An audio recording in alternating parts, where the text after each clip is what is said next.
함께 보실 하나님 말씀은 사도행전 16장 11절에서 18절 말씀으로 우연과 필연 그 섭리의 드라마라는 제목으로 은혜의 말씀을 함께 나누도록 하겠습니다. 여러분, 아이작 뉴턴이라는 사람을 아십니까? 아이작 뉴턴 하면 떠오르는 몇 가지가 있어요. 첫 번째는 사과죠. 사과가 떨어지는 것을 보면서 그가 발견한 게 만유인력의 법칙이라는 것입니다.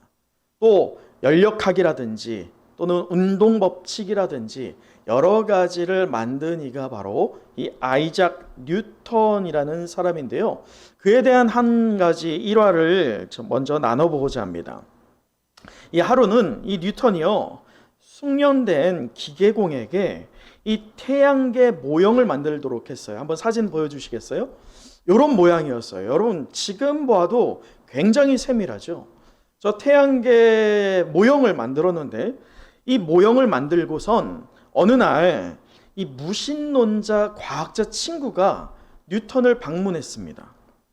그리고서는 이 뉴턴이 만든 태양계 모형에 크랭크를 돌리기 시작했어요. 돌렸더니, 다시 한번 사진 보여주시겠어요? 돌렸더니 어떻게 될까요? 저게 움직이는 거예요. 근데 움직일 때 어떻게 움직일까요? 각각의 행성들이 속도가 같을까요? 다 다른 거예요. 태양을 중심으로 각각의 시간차를 두고 도는 모습을 보여주는데, 이것을 보고 나서 그 친구가 너무 신기한 거예요. 감사합니다. 그리고 나서는 이 친구가 뉴턴에게 이렇게 질문했어요. 여보게, 야, 이거 정말 훌륭한 제품이네. 어떻게 이렇게 만들었나? 누가 도대체 이것을 만들었나? 이렇게 질문했어요. 여러분, 누가 만들었어요? 하나님 만들었어요? 뉴턴이 누구에게 부탁했다고 했죠? 숙련된 기계공에게 부탁했다고 했잖아요. 자, 그럼 뉴턴이 뭐라고 대답했어야 되나요? 기계공이 만들었다네 라고 대답하면 되는데, 뉴턴은 이렇게 대답했어요. 아무도 아닐세 라고 말이죠. 그 얘기를 듣고 나서 이 무신론자 과학자 친구가요, 어이가 없는 거예요. 아니, 여보게, 지금 이 정교하게 만든 이 태양계 모형을 누군가는 만들었을 거 아닌가? 도대체 누가 만들었단 말인가? 라고 목소리가 조금 더 커졌어요. 그랬더니 뉴턴이 또 뭐라고 했을까요? 여보게, 이건 누군가가 만든 게 아니라 여러 가지 물건들이 우연히 결합돼서 이렇게 만들어졌다네 라고 대답을 했어요. 여러분, 그게 말이 되나요? 여러 가지 이 모양과 기계 부품들이 우연히 결합해서 만들어질 수 있을까요? 이 대답을 들은 그 무신론자 과학자 친구는 어떻게 반응했을까요? 이제 화를 내는 거예요. 자네 지금 나를 바보로 하는가? 이렇게 정교하고 훌륭한 모형이 어떻게 우연히 저절로 만들어졌다고 내게 말하는가? 나를 바보라고 생각하나? 라고 화를 내면서 말했습니다. 이에 대해서 뉴턴이 나지막하게 이 무신론자 친구의 어깨를 탁탁 두들기면서 이렇게 말하는 거예요. 자네는 이따위 모형과는 비교조차 할 수도 없는 실제 이 태양계의 정교함을 보고도 저절로 우연히 만들어졌다 하면서 하나님이란 존재를 거부했던 무신론자라네. 그런데 내가 지금 이 하찮은 태양계 모형이 우연히 만들어졌다는 나의 말이 자네에게 거슬리던가? 평소 자네가 하는 말을 오늘 내가 대신 따라해 봤다네 라고 대답했어요. 이 대답을 들은 무신론자 과학자 친구는 아무 말도 할 수 없이 고개를 그냥 푹 숙인 채 끄덕끄덕 할 뿐이었습니다. 여러분, 우리가 만유인력의 법칙 또는 연력학 또는 운동의 법칙, 이런 많은 것들을 뉴턴을 통해서 알게 되었지만요, 우리가 간과한 하나가 있다면 이 뉴턴은 굉장한 하나님을 향한 신앙을 소유한 기독교인이었습니다.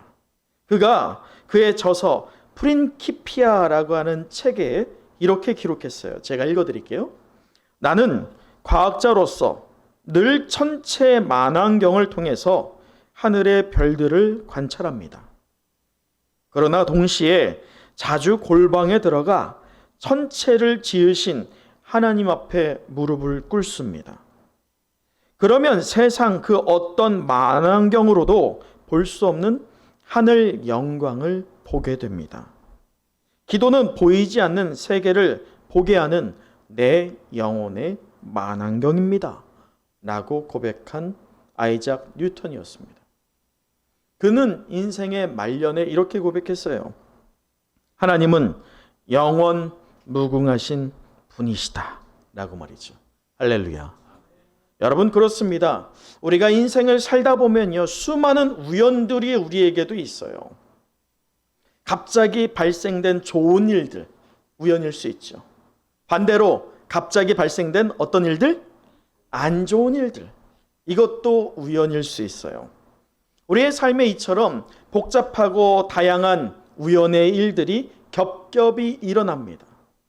어찌 보면 오늘 우리가 감내하고 있는 이 코로나도 우연 가운데 하나일지 몰라요. 그러나 오늘 우리 예수의 제자 되는 성도와 교회에게는요, 그 수많은 우연이 아닐 줄 믿습니다. 우연이 아니라 하나님의 섭리라고 우리 성도와 교회는 반응해야 할 줄 믿습니다.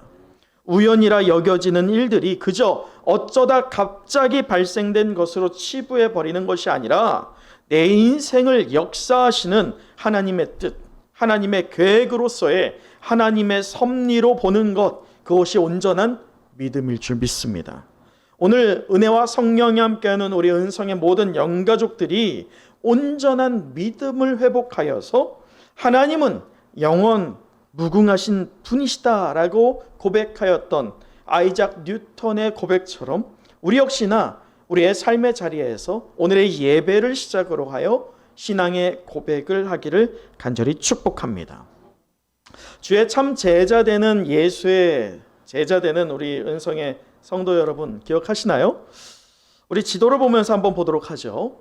이 사도 바울이요, 바울과 실라 그리고 한 명 더 누굴 만나죠? 디모데를 만나죠. 지도를 보시면 이렇습니다. 안디옥에서 출발하게 되죠. 그런 다음에 어디에 가요? 길리기아, 다소가 어디입니까? 누구의 고향? 바울 사도의 고향에 갑니다. 그런 다음에 이 다소를 걸쳐서 사도 바울이 어디에 가게 됩니까?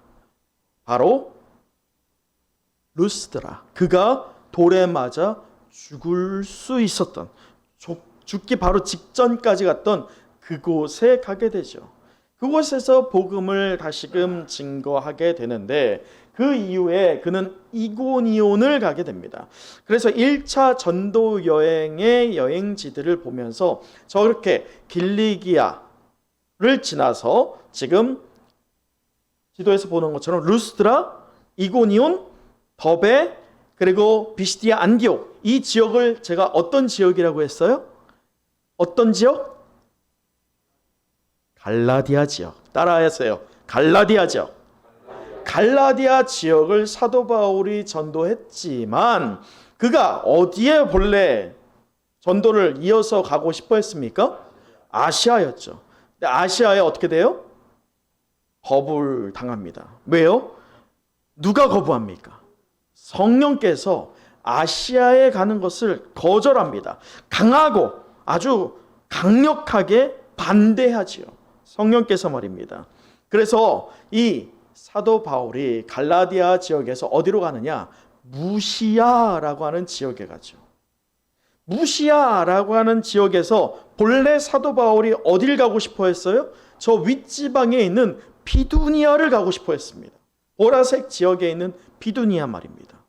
그런데 이제는 누가 나타납니까?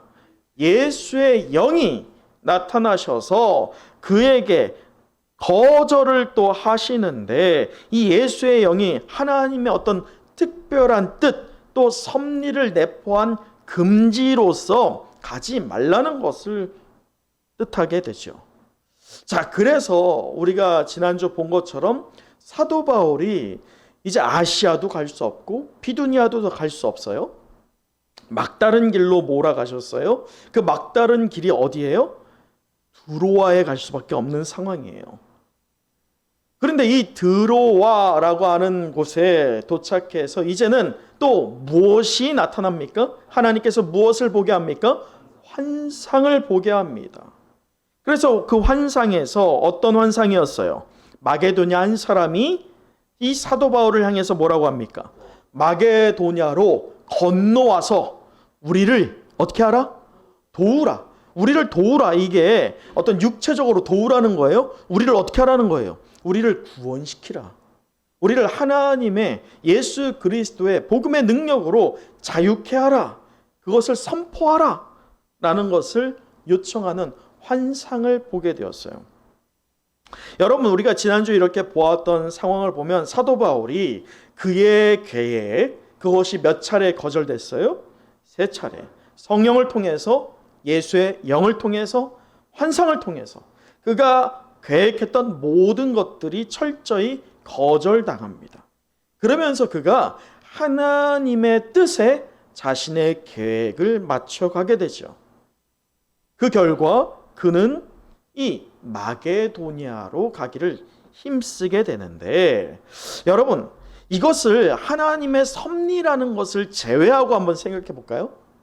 하나님의 섭리를 제외하고 생각해 보면 지금 우연으로 거절당했어요. 몇 번? 3번.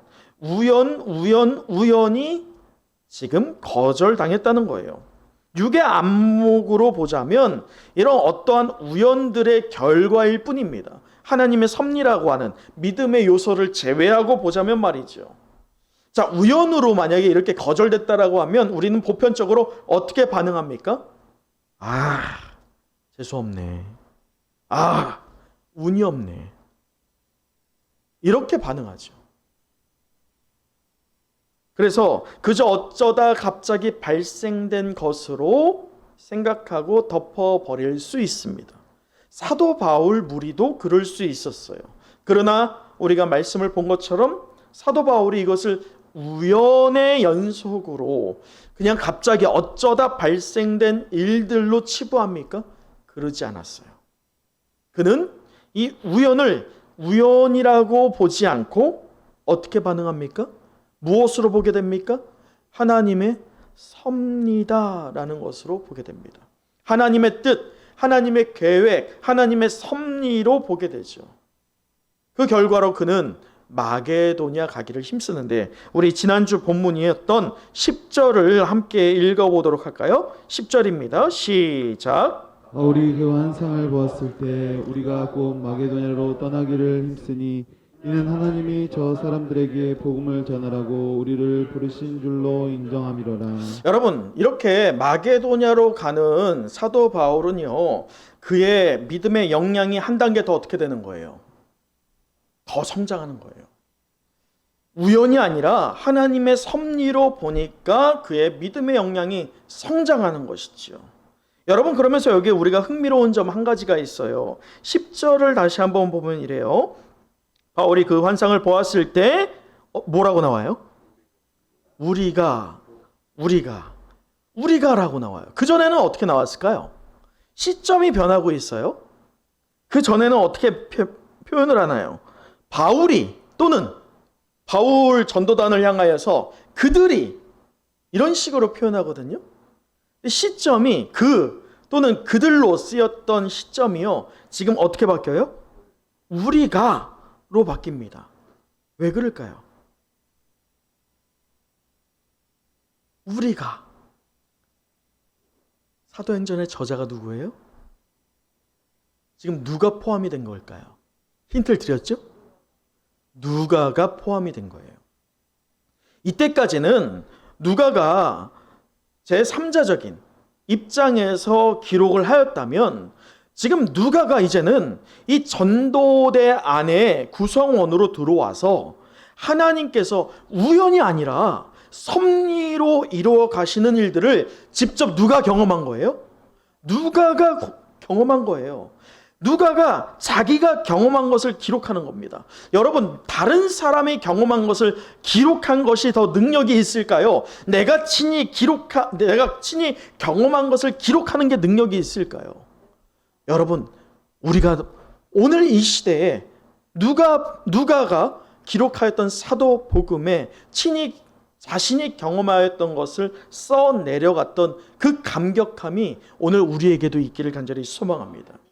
우리 역시나 친히 예수 그리스도가 우리의 삶을 우연의 연속으로 인도하는 게 아니라 하나님의 섭리로 인도하고 계시고 우리 은성교회를 하나님의 섭리 가운데에서 운행해 가시는 것을 우리가 친히 경험함으로 우리의 인생에 기록해 나가는 놀라운 역사가 우리 모두에게 있기를 간절히 소망합니다. 여러분, 다시 한번 지도를 보시도록 하죠.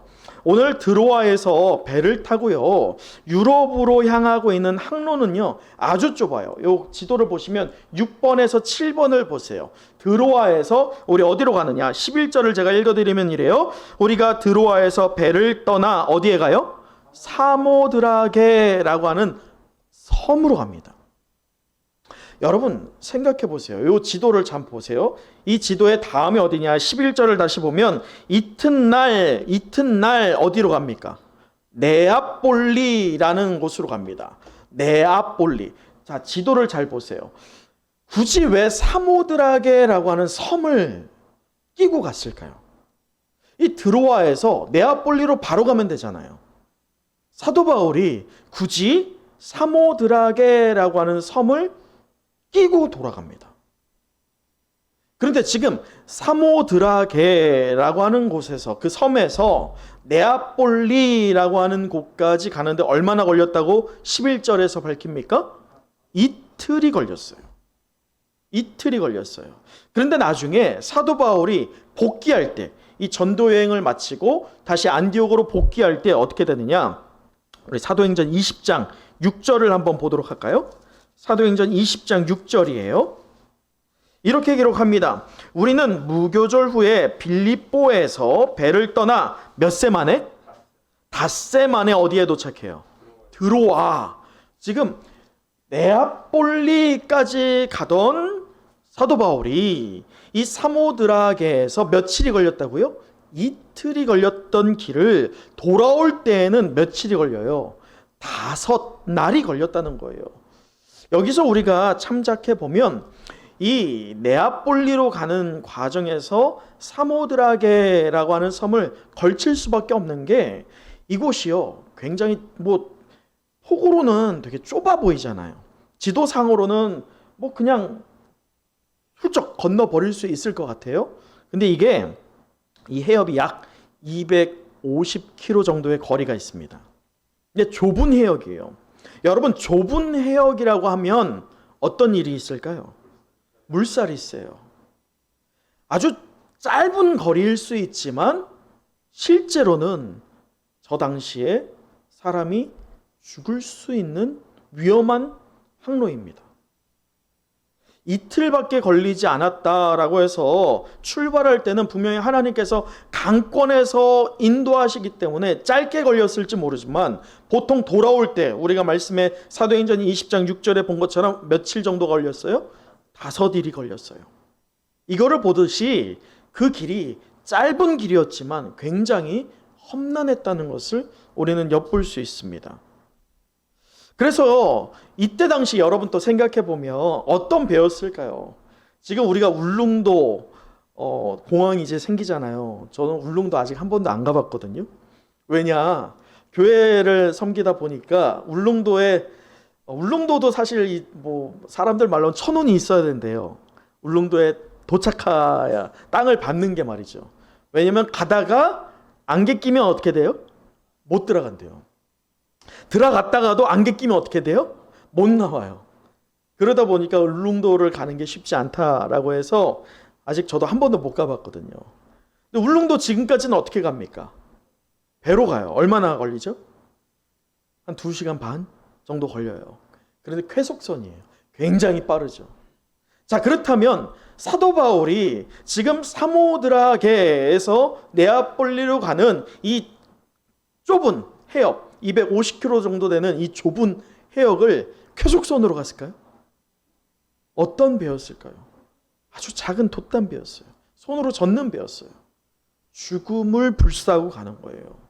여러분, 이것을 보자면 사도 바울이 어떤 우연의 과정에서 빚어진 결과로 유럽을 가고 있는 걸까요? 우연 때문에 지금 목숨을 걸고 배를 타고 가고 있을까요? 자칫 잘못하면 죽을 수 있는 위협이 굉장히 높은 곳에 사도 바울이 우연이라고 하는 것 때문에 건너가고 있을까요?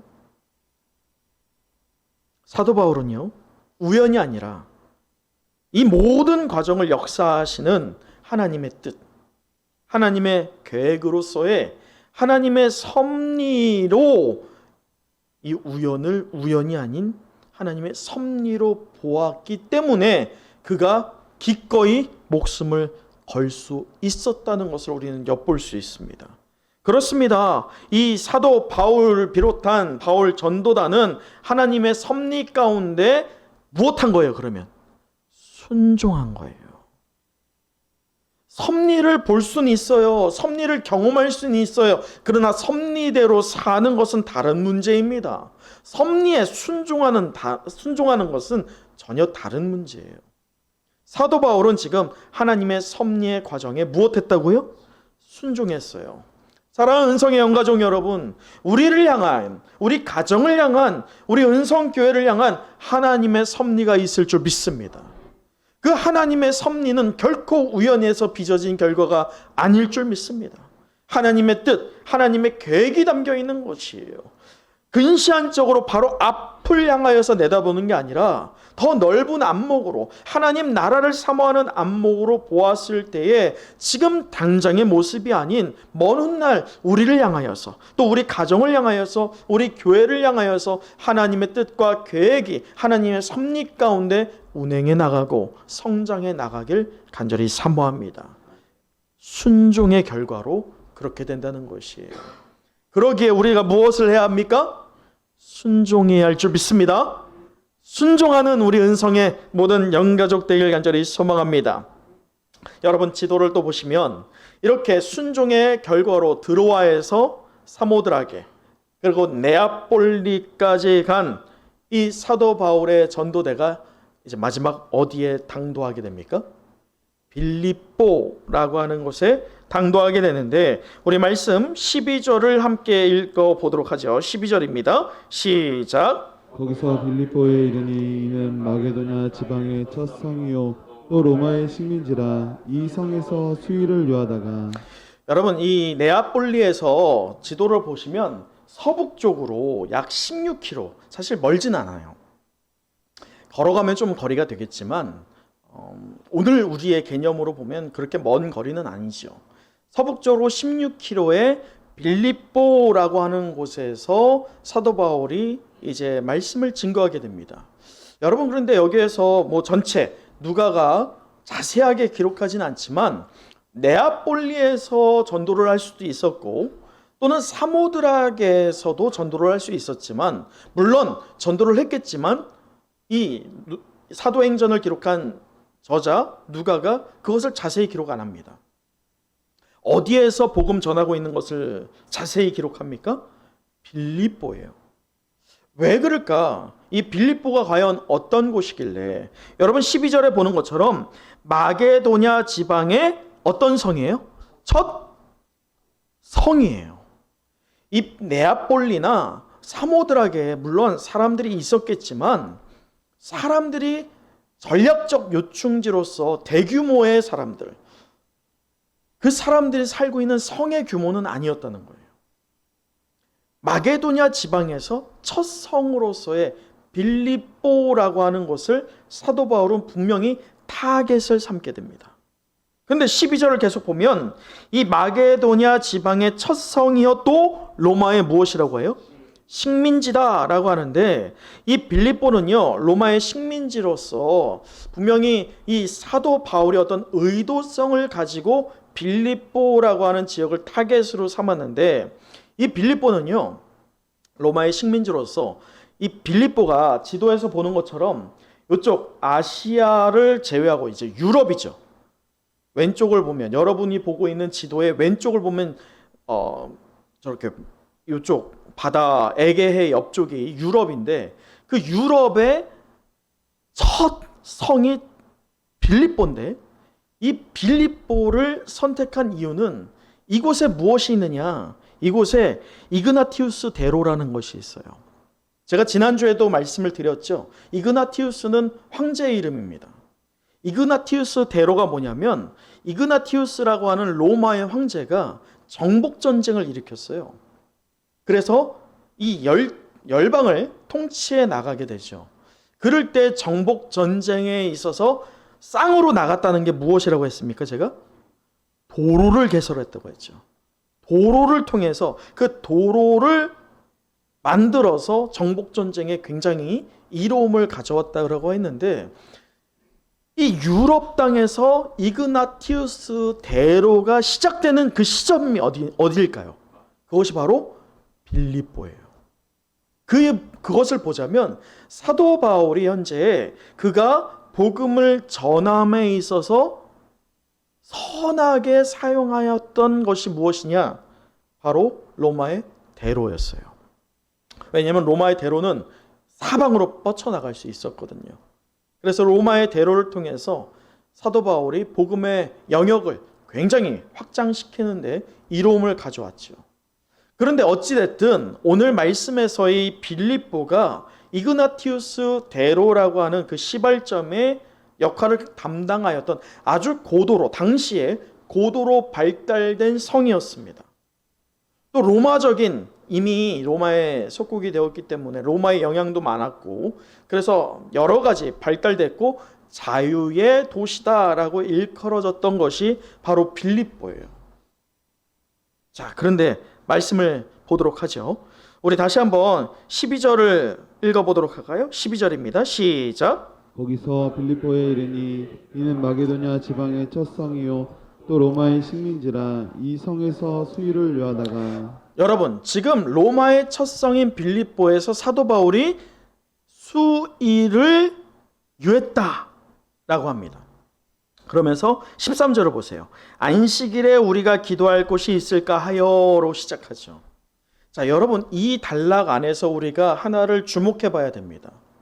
무엇이냐? 사도 바울이 빌립보에 당도한 지 이미 수일이 지났어요. 사도 바울이 복음을 전했을까요? 안 전했을까요? 여러분 한번 어떻게 생각하세요? 사도 바울이 열매를 맺었을까요? 못 맺었을까요? 수일 동안 어떤 열매도 없어요. 여러분, 수일 동안 열매가 없다는 것에 오늘 저자 누가는, 또 하나님은 우리를 주목해 합니다. 앞서 살펴봤듯이 목숨을 걸고 좁은 해협을 돛담배로 건너왔던 사도 바울이에요. 또 이때까지 사도 바울의 어떤 전도의 스타일을 보면 그가 그냥 지역에 따라서, 상황에 따라서, 사람에 따라서 전도의 방식이 달라졌던가요? 아니었어요. 그가 열정이 없던 적이 있어요? 아니었어요. 분명히 열정이 있었습니다. 어떤 이들은 이렇게 말합니다. 이게 좁은 해역을 250km를 건너오다 보니까 육적인 피로가 있어서 사도 바울이 잠시 쉼을 가졌던 것이다. 또는 이게 유럽 지역의 첫 성이니까 아직 이 지역의 상황을 살펴봐야 되니까 이 계획을 짜기 위해서 수일 동안 잠시 대기한 것이다. 이렇게 해석하는 분들도 있어요. 근데 저는 말씀을 보면서 사도 바울의 입장에서 보면 절대로 사도 바울은 그럴 사람이 아닙니다. 자기의 몸보다도 하나님의 섭리에, 하나님의 사명에 대해서 열심을 다했던 사도 바울이잖아요. 그가 잠깐 몸이 피곤하다고 해서 수일 동안 아무 열매, 복음도 전하지 않고 그냥 맹놓고 쉬었을까요? 저는 그렇게 보진 않아요. 사도 바울이 분명히 열심을 다해서 전했을 거예요. 그런데 수일 동안 무엇이 없어요? 열매가 없었다는 거예요. 이게 왜 그럴까? 그것에 대하여서 13절이 이럴 수밖에 없었던 배경에 대한 힌트를 우리에게 줍니다. 13절, 안식일에 우리가 기도할 곳이 있을까요? 문밖 어디에 나갑니까? 강가에 나갑니다. 여러분, 이때까지의 사도 바울이 전하였던 복음의 사역의 어떤 스타일을 생각해 보면 사도 바울은 항상 어떤 지역이든지 가장 첫 번째 전하는 대상이 있었어요. 말씀을 전하는 대상. 이방인을 향하여서 이방에 갔지만 항상 이방인 전에 첫 번째로 전했던 대상들이 있습니다. 그게 누구일까요? 유대인이었어요. 유대인, 자기의 혈육되는 유대인들을 찾아서 그들에게 가장 먼저 복음을 전했습니다. 예수는 그리스도다라고 하는 복음을 전했단 말이에요. 그런데 어느 장소를 사용했어요? 회당이었어요. 항상 사도 바울의 선교의 스타일은 회당을 통하여서 유대인들을 먼저 복음화시키고 이들과 함께 이방인들을 전도하였던 것이 사도 바울이 선교 여행에서 사용하였던 선교 스타일이었어요. 근데 지금 빌립보에 회당이 있었을까요? 없었을까요? 우리는 충분히 유추해 볼 수 있어요. 없었어요. 왜냐? 지금 사도 바울이 안식일이면 당연히 어딜 갔어야지 맞습니까? 회당에 갔어야지 맞습니다. 근데 어디에 갑니까? 강가에 가고 있어요. 이것에 대해서 잠시 부연 설명을 드리면 이 빌립보는 로마의 이 12절에 보는 것처럼 로마의 무엇이라고 해요? 식민지다라고 하잖아요. 식민지다라고 하면 로마와 거의 동격의 행정이 그 지역에 적용됩니다. 이때 당시에 어떤 일이 있었느냐? 글라우디오 황제의 칙령이 발의가 됩니다. 로마에서 말이죠. 유대인들을 로마에서 어떻게 합니까? 다 나가라 라고 칙령이 내려집니다. 이때 당시에 사도 바울의 동역자 부부죠. 누구와 누구? 브리스길라와 아굴라. 그들이 로마에서 쫓겨나게 될 때 그때가 글라우디오 황제의 칙령이거든요. 이때를 적용해 보면 지금 딱 맞아 떨어지는 게 빌립보에 어떤 칙령이 내려졌을까요? 유대인들을 쫓아내는 칙령이 내려진 거예요. 그렇기 때문에 이 회당이라는 게 존재하려면 세대주, 당시에 이제 유대인들에게 있어서 세대주는 남자가 우선이었죠. 남자 최소 10명이 있어야지 회당이 만들어졌습니다. 다시 말해 회당이 없다는 것은 남자 세대주 10명이 있다 없다? 없다는 거예요. 유대인들이 없다는 거예요. 이 유대인들이 없을 때에 사도 바울 무리가요 회당을 찾다가 어디에 갔다고 합니까? 우연하게 강가에 갔어요. 사실은 우연일까요? 강가는요 당시에 유대인들에게 있어서 회당이 없을 때에 하나님께 예배를 드리던 장소였어요.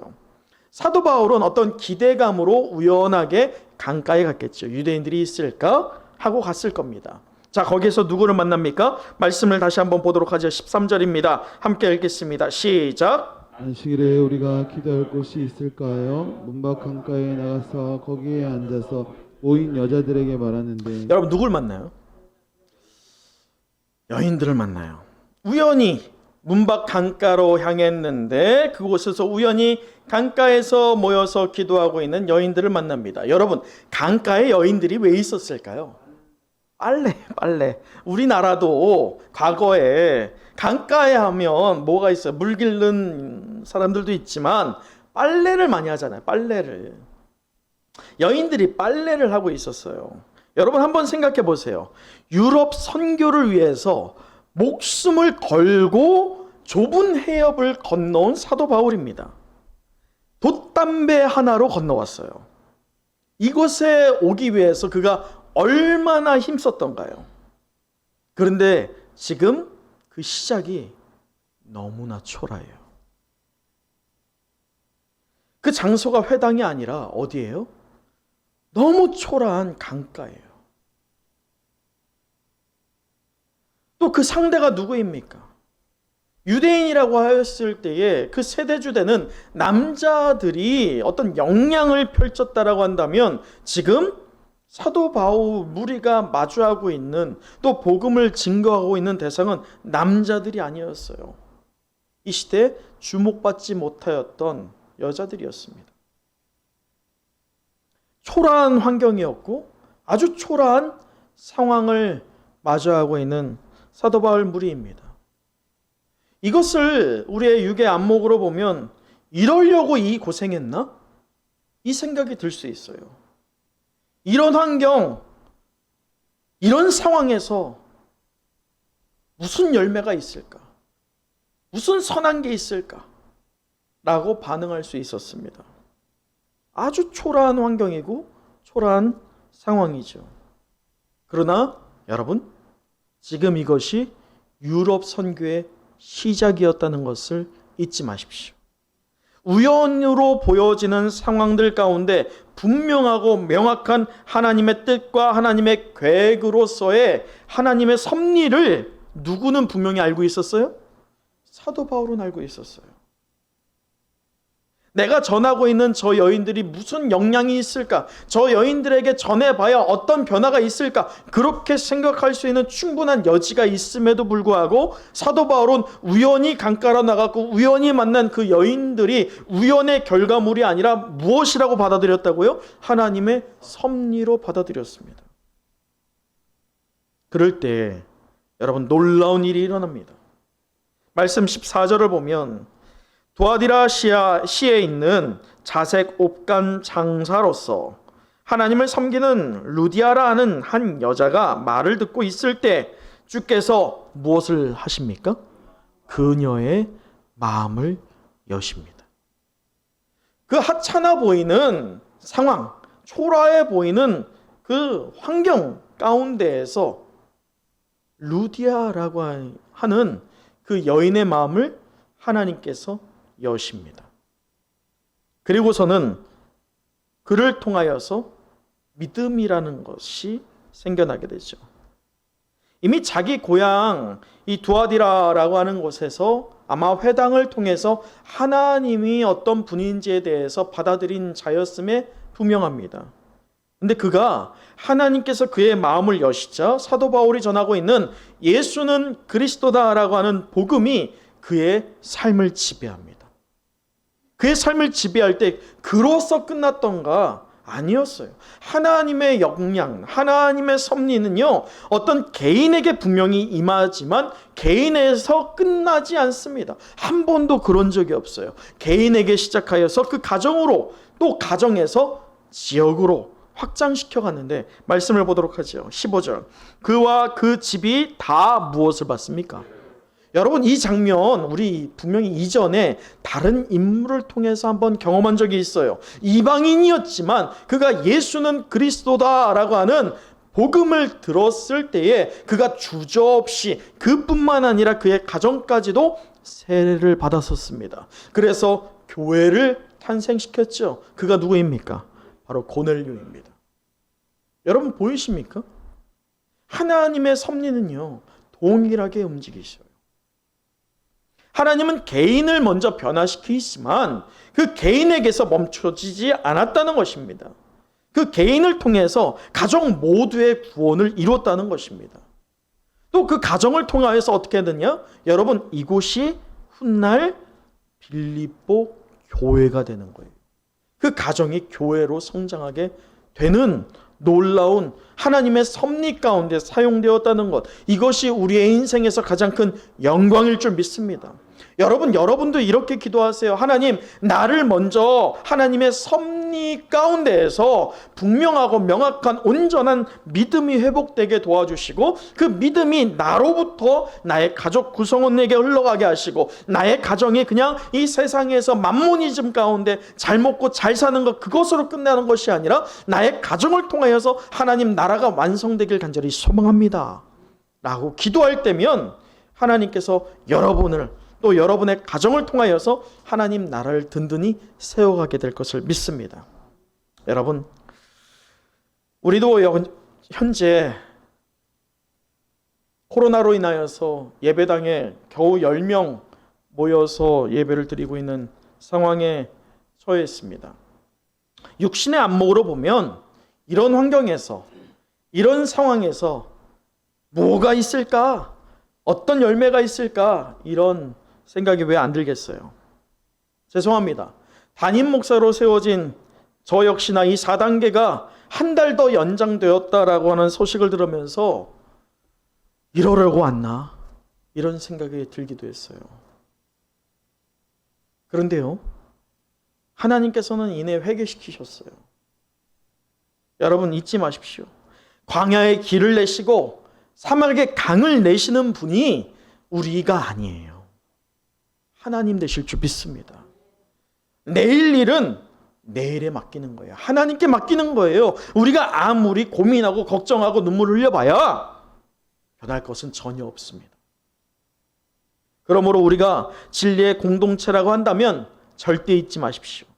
우연처럼 보여지는 이 만남을 시작으로 루디아와 그녀의 가정을 시작하여서 유럽의 첫 교회 빌립보 교회를 세우신 하나님께서 우리 은성교회를 동일한 하나님의 섭리로 세워주셨을 줄 믿습니다. 우리 은성교회는 우연히 세워진 것도 아니고 우연한 만남으로 맺어진 공동체도 아닙니다. 그것을 믿으십니까? 필연 곧 하나님의 섭리로 세워진 이 생명 공동체로서의 우리 은성교회일 줄 믿습니다. 할렐루야. 이제 우리 그 결과를 하나님께 맡김으로 우리의 인생의 드라마를 하나님의 섭리로 채워가는 축복의 인생 되시길 간절히 소망합니다.